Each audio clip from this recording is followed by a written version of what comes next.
나는 전능하신 아버지 하나님 천지의 창조주를 믿습니다. 나는 그의 유일하신 아들 우리 주 예수 그리스도를 믿습니다.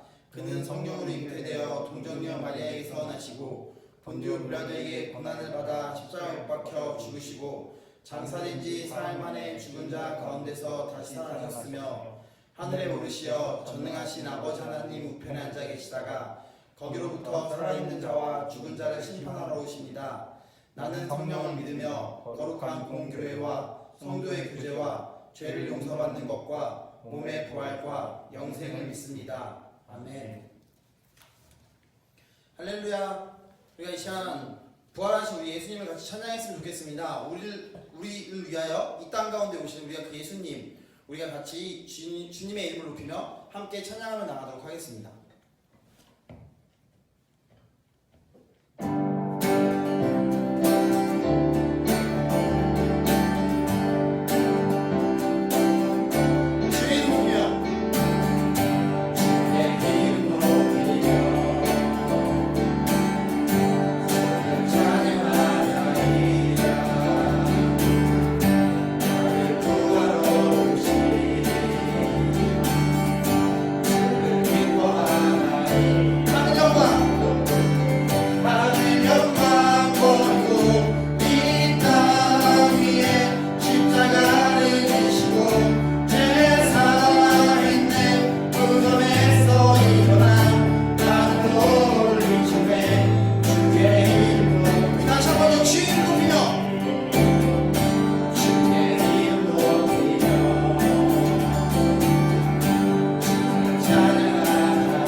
계속해서 같이 찬양하며 나아가도록 하겠습니다.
사랑 변함없으신 거짓 없으신 성실하신 그 사랑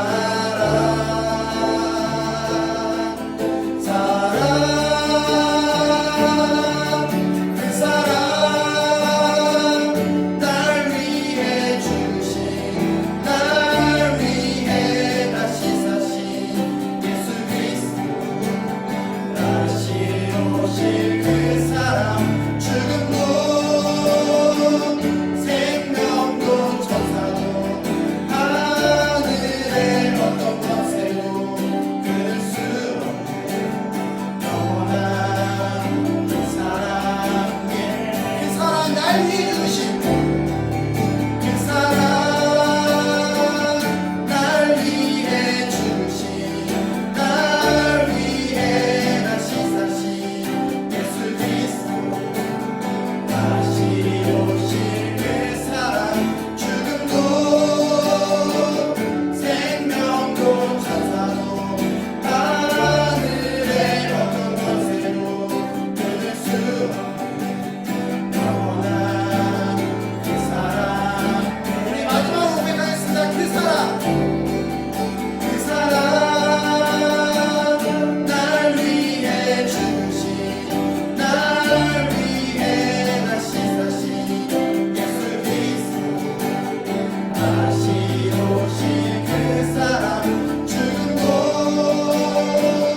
생명도 천사도 하늘의 어떤 권세도 끊을 수 없는 영원한 그 사랑 예수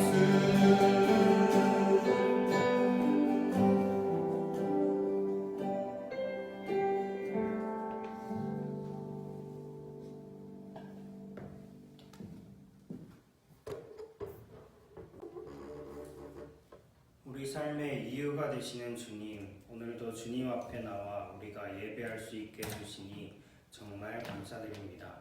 전 세계가 코로나19 바이러스로 신음하고 있습니다. 부디 고통의 소리를 들으시고 고통받는 자에게 치유를, 돌보는 자에게 힘과 건강을 허락하여 주시옵소서. 코로나19 바이러스로 오늘 우리는 한 번도 상상해보지 못한 세상을 살고 있습니다. 3학년 친구들은 이미 온라인으로 개학을 맞이하고 1, 2학년도 곧 온라인 개학을 맞이합니다. 마스크는 어딜 가나 필수가 되었고 손소독제가 없으면 허전하고 심지어 예배까지도 모여서 드리기 어려운 상황이 되었습니다. 그러나 우리가 이 세상의 주관자인 하나님을 기억하고 세계를 위해 기도하며 담대히 이 시간을 살아낼 수 있도록 도와주시옵소서. 우리 선생님들을 위해 기도합니다. 우리 중등부를 위해 언제나 기도하고 헌신하는 선생님들을 기억하시고 그들의 가정, 직장, 삶의 모든 영역에 함께해 주시고 지켜주시옵소서. 또한 아무런 자격 없는 무익한 종이 당신 앞에 섰습니다. 주님의 말씀을 전할 때에 부족한 이 종의 모습은 가려주시고 오직 당신의 말씀만 온전히 전할 수 있게 하옵소서. 또한 모두에게 듣는 귀를 허락하셔서 이 말씀을 통해 하나님의 뜻을 깨닫게 하옵소서. 우리가 비록 영상 예배를 드리고 있지만 각자의 자리에서 신실한 예배자가 되게 하시고 우리의 몸과 마음을 언제나 지켜주실 것을 믿습니다. 감사드리며 이 모든 말씀 우리를 위해 죽으시고 부활하신 예수 그리스도 이름으로 기도드립니다. 아멘.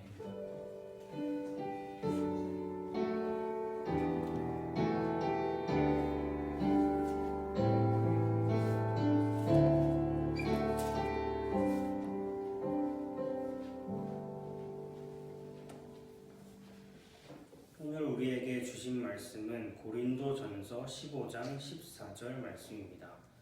대표로 제가 봉독하겠습니다. 그리스도께서 만일 다시 살아나지 못하셨으면 우리가 전파하는 것도 헛것이요 또 너희 믿음도 헛것이며. 아멘. 네, 오늘은 우리 예수님의 부활을 기념하는 부활절인데요. 그래서 오늘 부활에 대해 생각해 보려고 합니다. 우리는 일상 속에서도 부활을 생각보다 쉽게 접할 수 있는데요. 여러분이 자주 하는 게임을 한번 생각해 볼게요. 오버워치 같은 게임에 보면 힐러들이 갖고 있는 능력 중에 가끔 부활 능력이 있는 경우가 있는데요. 그런 특히 메르시의 경우에 궁극기가 부활인 걸 알 수 있습니다. 그래서 이 능력은 상황에 따라서 아주 좋은 능력이 될 수 있는데요. 게임뿐만이 아니라 영화에서도 우리가 그런 걸 볼 수 있습니다. 어벤져스를 보면 타노스가 스톤을 다 모아가지고 이제 인피니티 건틀렛으로 손가락을 툭 튕기면 온 우주의 절반의 생명체가 날아가 버리는데요. 엔드게임에 보면 마지막 전쟁에 그렇게 죽은 사람들을 다시 살려내서 어벤져스 어셈블하고 전쟁을 다시 하는 그런 명장면이 나오기도 했습니다. 그래서 이렇게 게임이나 영화뿐만이 아니라 곳곳에서 부활이 나오는 걸 볼 수 있는데요. 죽어서 끝인 줄 알았는데 부활하면서 새로운 기회를 얻게 되는 거죠. 그래서 이 부활에 거의 시초를 제공한 것이 바로 우리 예수님의 부활입니다. 근데 오늘 말씀에 보면 이 부활에 대해서 태클을 거는 사람들이 나타나는데요. 12절입니다. 그리스도께서 죽은 자 가운데서 다시 살아나셨다 전파되었거늘 너희 중에서 어떤 사람들은 어찌하여 죽은 자 가운데서 부활이 없다 하느냐. 그래서 여기 보면 너희 그러니까 고린도 교회의 어떤 사람들이 죽은 자가 어떻게 살아나 말도 안 돼 이런 식으로 말하고 다닌 것 같아요. 그래서 이 편지를 쓰는 바울은 이런 의문에 대해 답을 하면서 이때 부활이 과학적이나 논리적으로 논증하는 그런 방식이 아니라 부활을 부정하면 어떤 결과가 나오는가를 이제 말합니다. 그래서 이걸 통해서 부활이 가진 의미를 밝히는데요.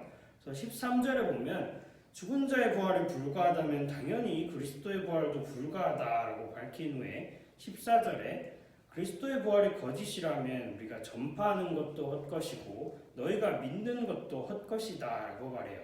그래서 여기서 우리가 전파하는 것은 사도들이 전한 복음을 말하는데요. 그래서 우리 버전으로 말하면 교회에서 계속 전달하고 있는 복음이나 그런 내용들을 말합니다. 그리고 우리가 교회에서 성경을 근거로 선포하는 그런 말씀을 토대로 이제 믿음을 가지니까 교회에서 말하는 게 거짓이다라고 하면 우리가 믿는 것도 거짓이다라고 말할 수 있겠죠. 그래서 우리가 예배를 드리는 날인 일요일을 교회에서는 주일이라고 하는데요. 풀어서 말하면 주님의 날입니다. 그래서 이때 주님은 예수님을 가리키는데 왜 하필 일요일이 그런 주님의 날이 되었냐 하면 예수님이 부활하신 날이 이날로 전해지기 때문이에요. 그래서 예수님이 십자가에 돌아가신 날이 안식일 전날, 그러니까 우리 버전으로 금요일인데 이로부터 3일째 되는 날이자 안식일 다음 날인 일요일에 예수님이 부활하셨다라고 해요. 그런 점에서 오늘과 같은 부활절이 아니더라도 모든 주일은 사실 예수님의 부활을 기억하고 기념하는 날이라고 할 수 있습니다. 주일의 예에서도 이렇게 볼 수 있듯이 예수님의 부활은 교회가 말하는 모든 내용의 근거이자 가장 핵심적인 요소라고 할 수 있는데요. 다시 돌아가서 예수님의 부활을 전하던 사도들도 예수님의 부활이 거짓이면 이제 문제가 되는데요. 15절 앞부분에 보면 또 우리가 하나님의 거짓 증인으로 발견되리니 우리가 하나님이 그리스도를 다시 살리셨다고 증언하였음이라 라고 해요. 그러니까 사도들을 거짓말쟁이로 만들어버린다는 거죠. 그리고 더 심각한 문제는 다음에 있는데요. 만일 죽은 자가 다시 살아나는 일이 없으면 하나님이 그리스도를 다시 살리지 아니하셨으리라. 그래서 사도들은 하나님이 하신 일을 보고 그걸 증언하는 역할인데요. 근데 그리스도의 부활이 거짓이라고 하면 하나님이 하신 일도 부정하는 셈이 됩니다. 그러면 하나님이 그리스도를 다시 살리셨다는 말이 어떤 의미인가를 생각해 보게 되는데요. 17절에 보면 14절과 비슷한 말을 하다가 한마디를 마지막에 덧붙이는데요. 너희가 여전히 죄 가운데 있을 것이요 라는 구절이에요. 그래서 교회 곳곳에 보면 우리 제 뒤에 있는 이런 상징처럼 십자가를 상징하는 십자가 모양이 이렇게 계속 있는데요. 그리스도교를 대표하는 상징인 십자가는 예수님께서 우리를 위해서 그리고 우리 죄를 위해서 죽으셨음을 보여주는 그런 상징입니다. 이렇게 생각을 해볼 수 있는데요. 여러분이 만약에 오버워치를 하는데 여러분 캐릭터가 죽었어요. 근데 우리 팀에 있는 메르시가 와서 내 캐릭터를 살려줬는데 이분이 살려줘봐야 아무 소용이 없는 바로 죽을 그 장소에서 저를 살린 거예요. 여러분을 살린 거예요. 살리고 자기 캐릭터도 죽고 말이죠. 그러면 무슨 소용이 있을까요? 여러분은 데스를 하나 쌓을 뿐입니다. 또 어떤 영화를 보면 시간을 이렇게 되돌려서 부활하는 경우가 있는데요. 여러분이 태어날 때쯤 나온 2004년작인 If Only라는 작품이 있습니다. 거기 보면 남자 주인공이 자기 연인을 사고로 잃는데요. 갑자기 일어나 보니까 사고 전으로 돌아와서 연인이 다시 살아난 걸 발견해요. 그런데 이 남자 주인공이 어떤 행동을 하든지 조금씩 바뀌긴 하지만 결국은 여자 주인공이 계속 죽는데요. 그래서 이걸 계속 반복하니까 남자 주인공이 거의 미쳐버릴 지경이 됩니다.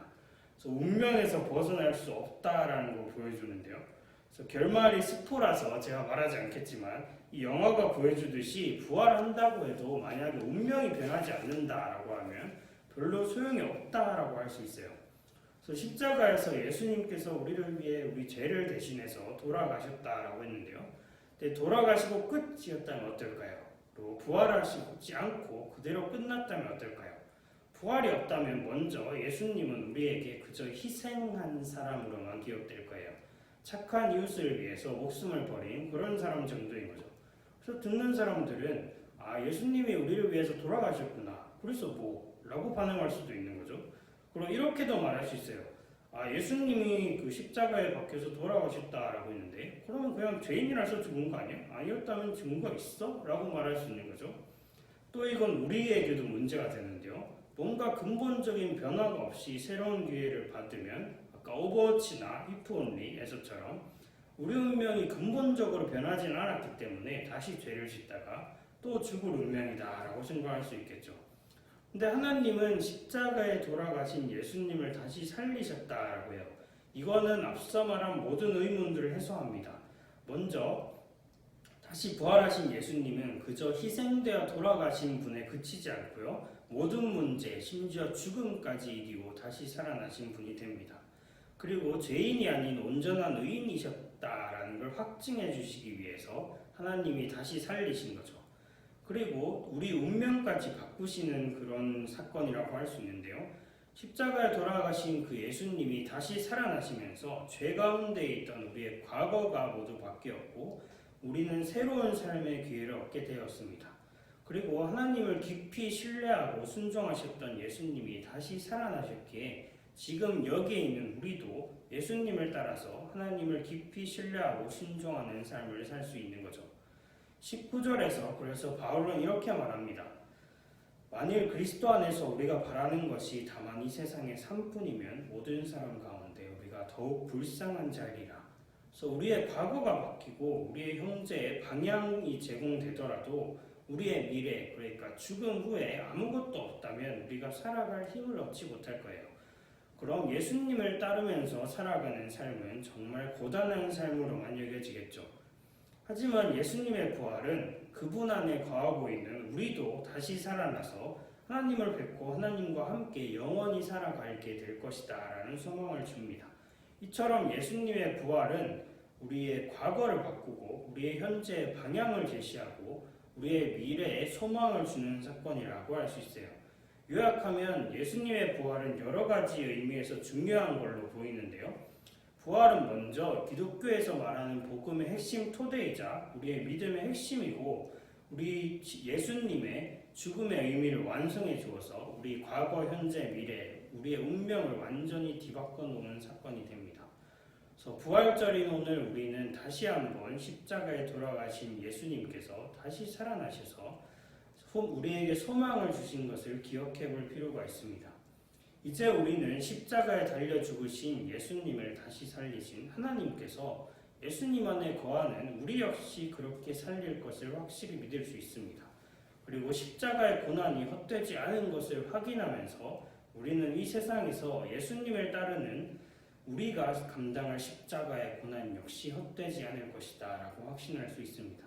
우리는 이렇게 이 자격 없는 우리에게 주어진 놀라운 은혜, 십자가와 부활의 은혜를 힘입어서 이 세상을 살아갈 수 있습니다. 오늘 이 자리에 있는 모두가 예수님의 부활 그리고 우리의 부활을 굳건히 믿음으로 어려운 삶에서도 제자로서 신실히 살아갈 수 있기를 바랍니다. 성령님께서 우리를 그렇게 인도해 주실 것입니다. 기도하겠습니다. 사랑하는 주님, 부활절을 맞이해서 예수님의 부활에 갖는 의미에 대해서 생각해 보았습니다. 예수님께서 부활하심으로써 우리가 이 복음을 전파할 수 있고 우리가 믿음을 가질 수 있고 예수님의 부활을 통해 우리의 과거와 현재와 미래가 완전히 뒤바뀌었음을 오늘 말씀을 통해 깨달았습니다. 이 부활의 의미를 되새기면서 오늘 우리의 삶이 의미가 없지 않음을 다시 한번 생각하면서 우리가 이 세상에서 어려운 삶 속에서도 제자로서 예수님을 따르면서 신실하게 살아갈 수 있도록 도와주시옵소서. 이 모든 말씀 우리 주 예수 그리스도 이름으로 기도드렸습니다. 아멘. 주기도문 하심으로 예배 마치겠습니다.